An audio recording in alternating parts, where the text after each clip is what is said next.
What's up, everybody? Welcome in and welcome to the mountains of Montana. Me and Riley finally got together and we're doing a podcast in person together. So get us on one screen. You're going to have to ignore the roosters, the cows, the rolling in smoke from a fire that just decided to pop off in the cellway.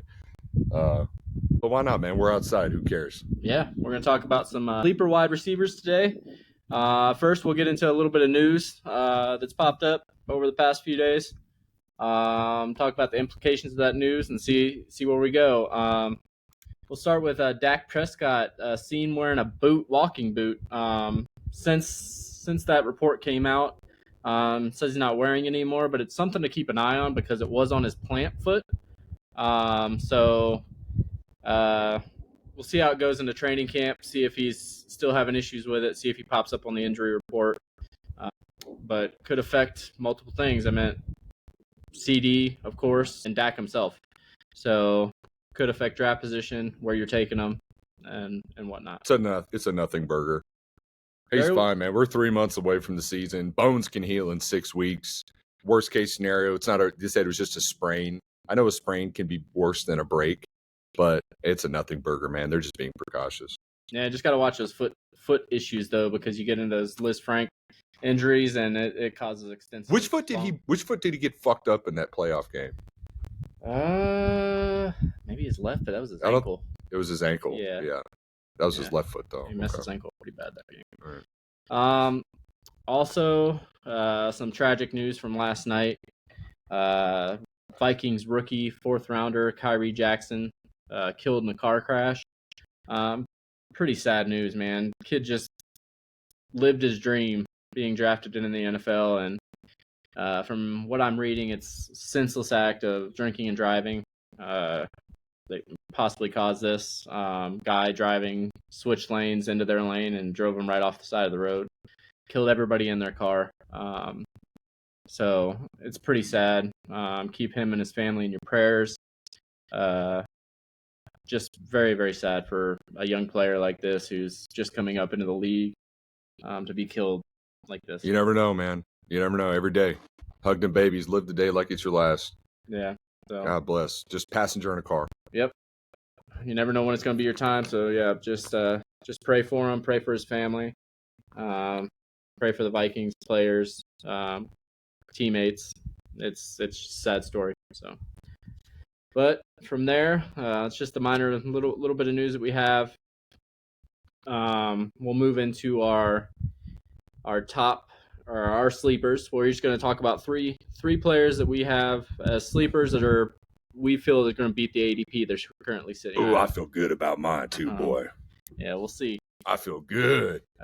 You feel good. I mean, look at that jersey you're wearing. I wouldn't feel too good about much of anything. Well, Alex Smith, bro. Bro, I mean, I know he didn't throw his first touchdown until week 11 in 2005, but he finished strong, bro. It ain't about how you start, Tim. It's how you fucking finish. Yeah, we can go with that. Mm-hmm. That's true. I'll let Riley start off with his first. Jaylen Waddle. Man, this dude, currently ADP 19, elite in all pro route metrics, 6th best in first down per route run, and then top 5 in yards per route run. I know there's a lot of mouths to feed in Miami, but can you honestly tell me that you expect that offense to take a step back? Absolutely not. No way. No, I like this pick. There's no way that that offense is going to do anything worse than what they did last year. If anything, it's going to get better. Tyreek is a year older. Tyreek is, I think, going to be one of those dudes that just defies all fucking physics and logic when it comes to age. I feel like he's going to be a stud. So he's going to be like the wide receiver Tom Brady version, right, in the NFL, like 40 years old out there catching 60-yard bombs, outrunning everybody. As long as he doesn't lose that speed. But Jaylen Waddle, man, this dude, so last year felt disappointing. But that's because he only got a 70% route share in 6 games. In those games, he averaged 17.5 fantasy points and 83 yards per game, which is good for 10th and 7th best, respectively. Okay, so why? You get those little bullshit injuries. You turn an ankle, you get a stinger. He's known for that. But when this dude's on the field, he is a game changer. All the way back to Alabama days, man. He's got the history to prove it. Concussions, That was a big deal last year, right? You remember when Tua went into like temporary paralysis and the fingers curling and all that? It was awful to watch. So you've already got Miami last year operating under a heightened sense of concern. They're being as risk adverse as they possibly can with concussions because of what happened to Tua. That probably fed into this a little bit, his lack of playing time and them holding him back. They played in a lot of blowouts.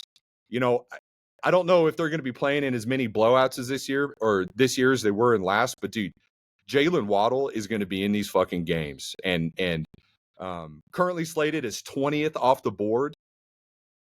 Dude, I see him wide receiver 12 to 15 all day long.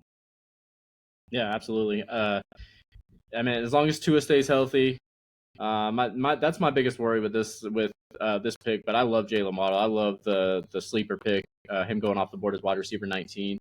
And look at his touchdown luck last year, right? This dude just didn't score any touchdowns. On average, a wide receiver would catch a touchdown every 160 yards, right? At least in the top 20. Last year, he was 254.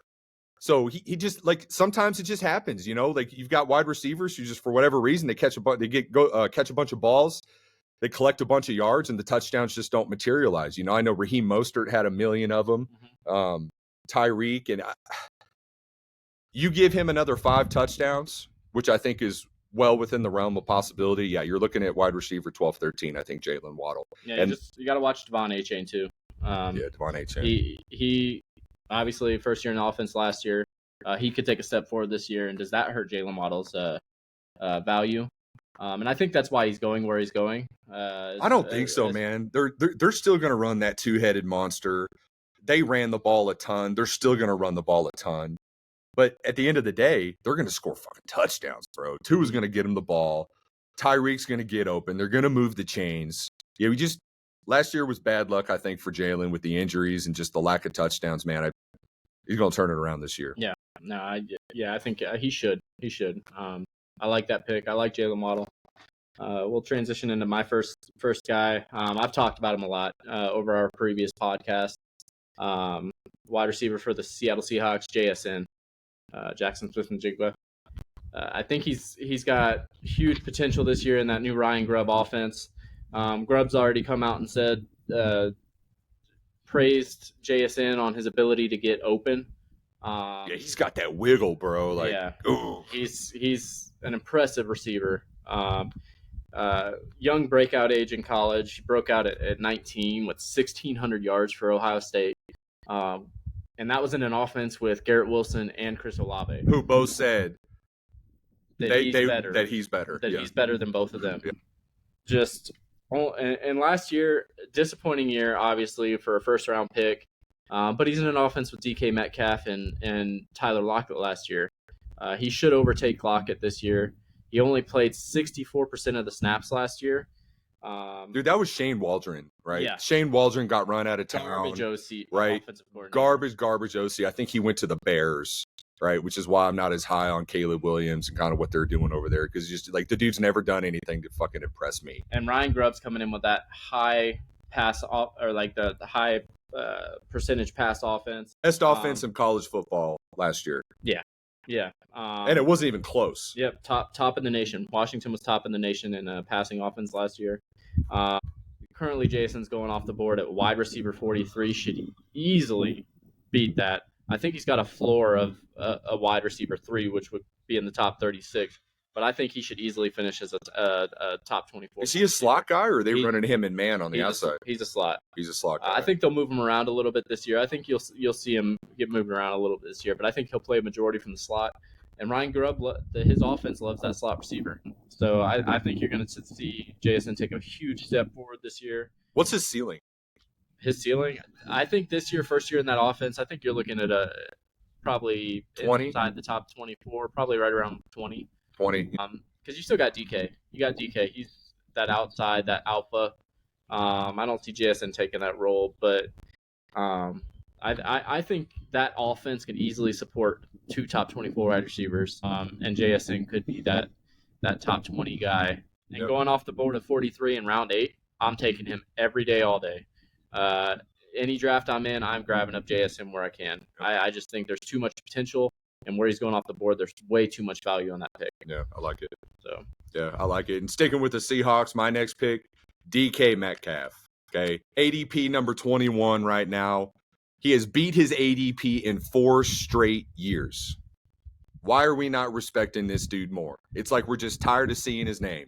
Oh, it's DK. We just expect him to do big things. He's hit 1,500 yards in a season before.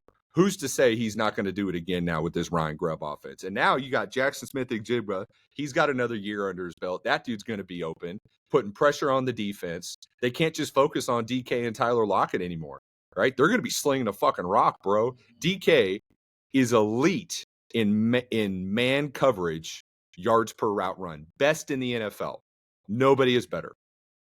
Tyler Lockett, he's not the guy he used to be. Let's be honest. There's this weird, unexplainable fucking connection between Russell Wilson and Tyler Lockett. I don't know, man. Like, they had brainwave sharing going on. Like, it just seems like the ball was always right where it needed to be, and Tyler Lockett was always right where he needed to be. Since Russell Wilson left, he just hasn't been the same dude, not even the shell of that dude, right? So I think he's out of the equation. Now you've got DK running post routes in an offense that's designed, a spread offense that's designed for man coverage post routes. Bro, give the ball to DK. At ADP 21, I like DK to be top 10 wide receiver this year. Leads the NFL in red zone targets since 2019, right? And last year, that was including last year, on an offense that ranked absolutely dead last in time of possession. They're not going to rank dead last in time of possession this year. DK is going to get the rock. He's going to see his opportunities. I don't see how he's not top 10 wide receiver. He's being drafted at his floor. Best value in the draft.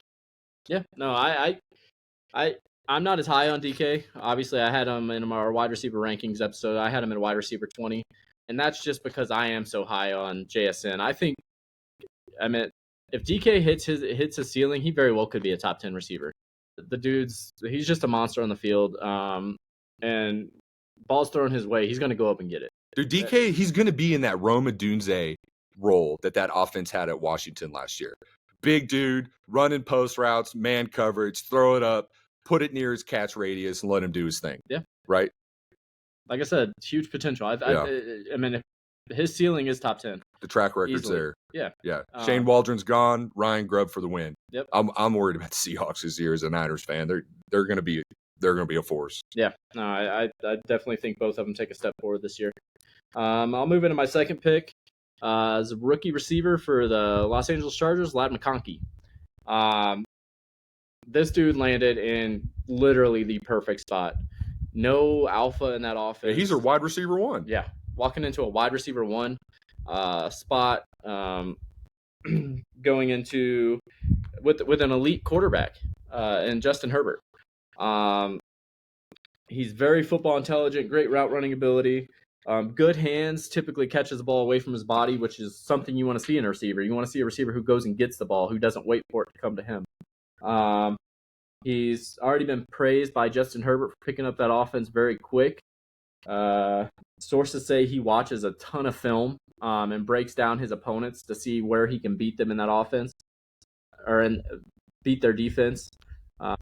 This has shades of, like, when I think about it, the Puka Nacua breakout of last year. Obviously, McConkey has that draft capital that Puka didn't have, so it's not going to be a surprise if he comes out here and breaks out right year one in the Chargers offense like Puka was last year for the Rams. My only concern with that analogy is that Puka wasn't competing against the number one cornerback from the opposing defense last year, right? Cooper Kupp was dominating that, right? And Ladd McConkey is going to have to go up against Sauce Gardner at times. You know, however, but you got to remember Cooper Kupp missed some time last year. He too. did miss some time last year. Puka still excelled with him there.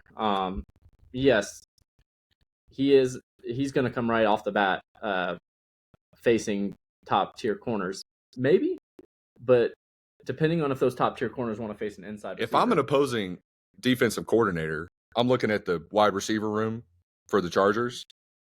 I'm just having my top guy shadow Ladd McConkey because he's the one that's going to beat you. It ain't going to be Quentin Johnson. I don't even know who the fuck else they got.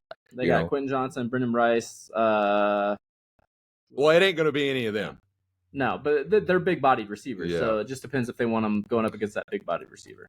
We'll see. I think Glad McConkey's got huge breakout potential. He's going off the board at wide receiver 42, just ahead of JFN. He's got that that quarterback put the ball wherever he wants to, and that's part of this. And Jim Harbaugh, look what he did with my boy Alex Smith. Alex Smith was like literally pulled off the trash heap, and you go from a 3-win team or a 4-win team to a 12-win team in one season with one coach with all the same fucking players, right? Yeah. And now you've got Justin Herbert, who's a generational talent. That's an interesting one for me, man. Yeah, I still think this offense is going to be very, very run heavy. I think you're going to see a lot of Gus Edwards, you're probably going to have a 3-headed backfield with him, Dobbins, and the new rookie Vidal. But there's got to be a receiver that finishes inside the top 24, I would think, with Justin Herbert at quarterback. And I think Glad McConkey's that guy.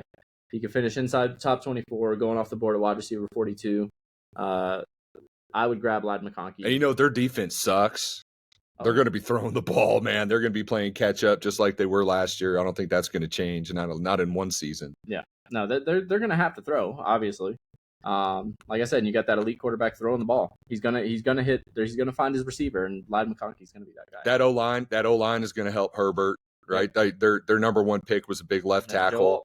Yeah, that is going to do nothing but help. Yeah. Took the number one tackle right off the board. Yeah, it's gonna. I like it, Lad McConkey. I still don't know why you name your kid Lad, but yeah, hey, why not? Yeah, why not?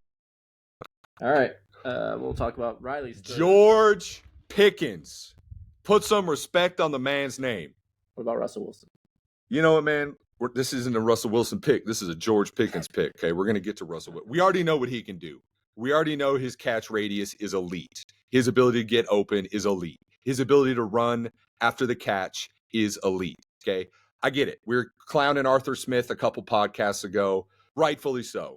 Arthur Smith sucks. But I will say, when you go back to his time in Tennessee,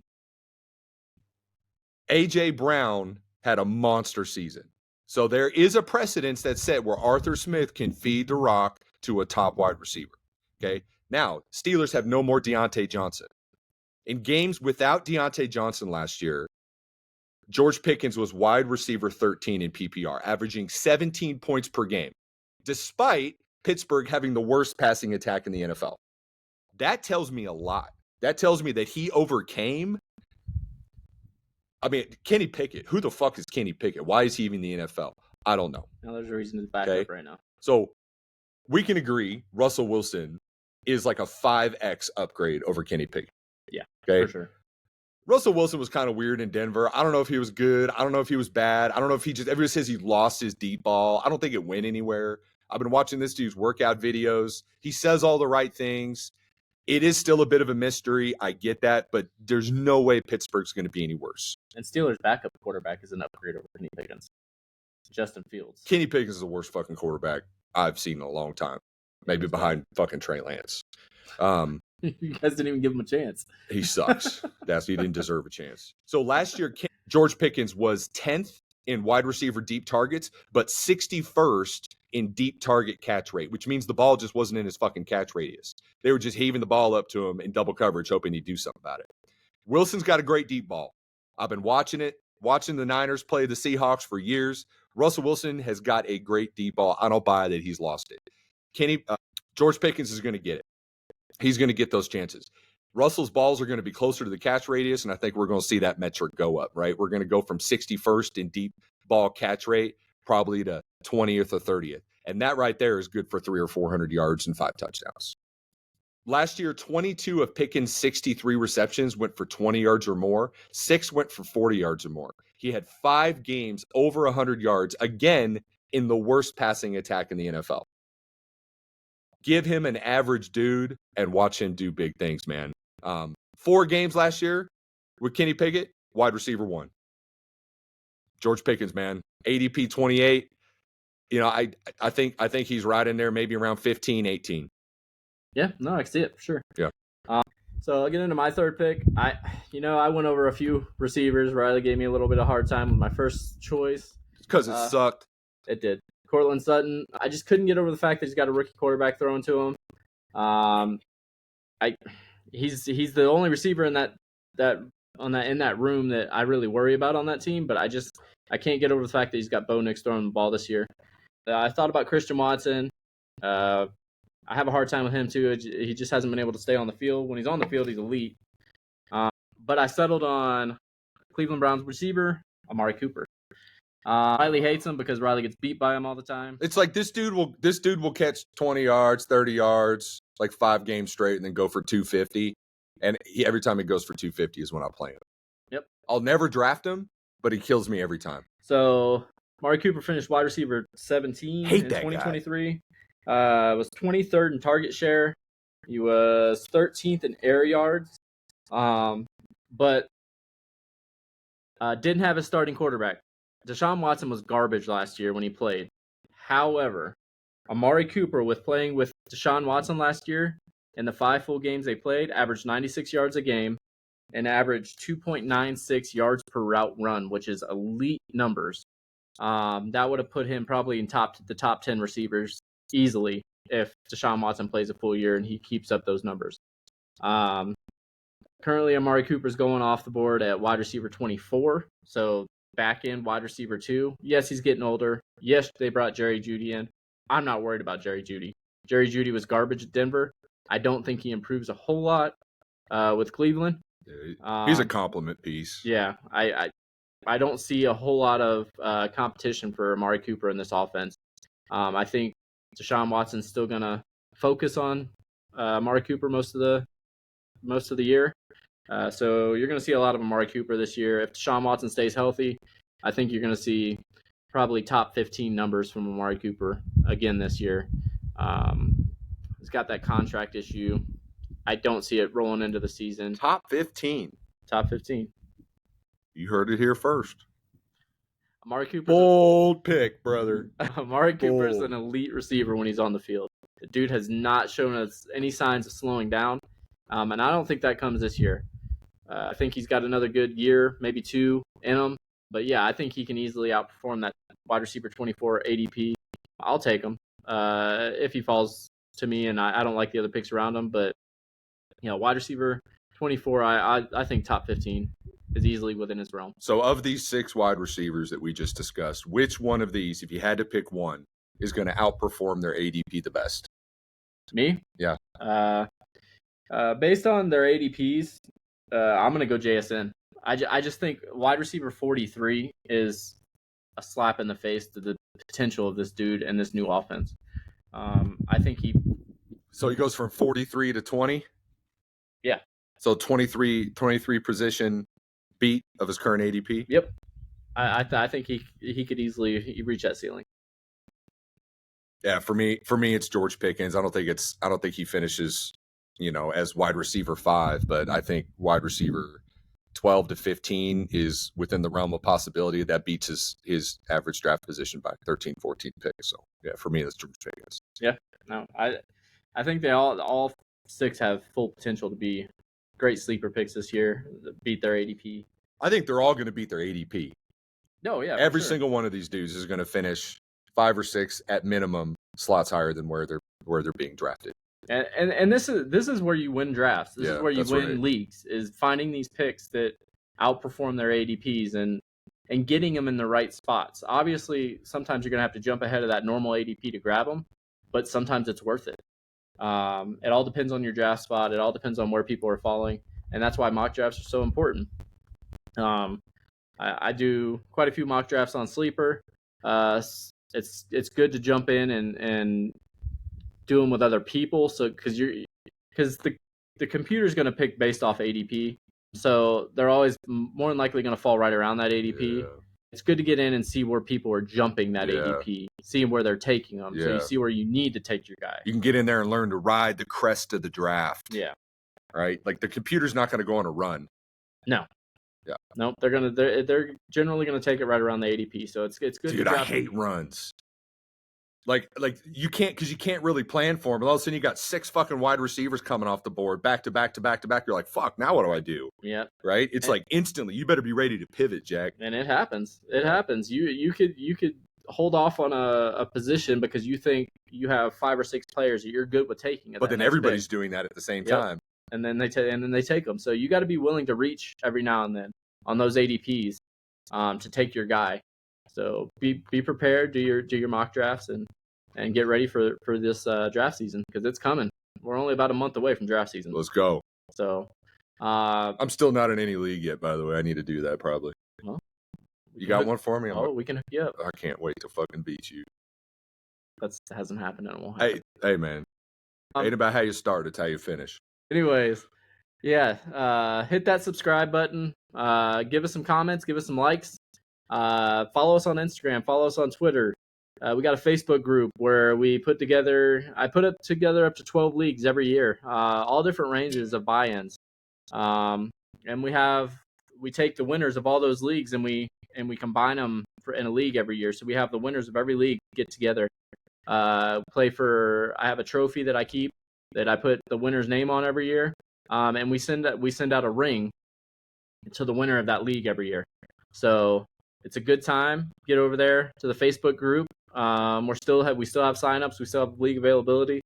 So get over there. But follow us on Instagram. Follow us on Twitter. Hit that subscribe button at the bottom of this video and show us some love. Y'all be good.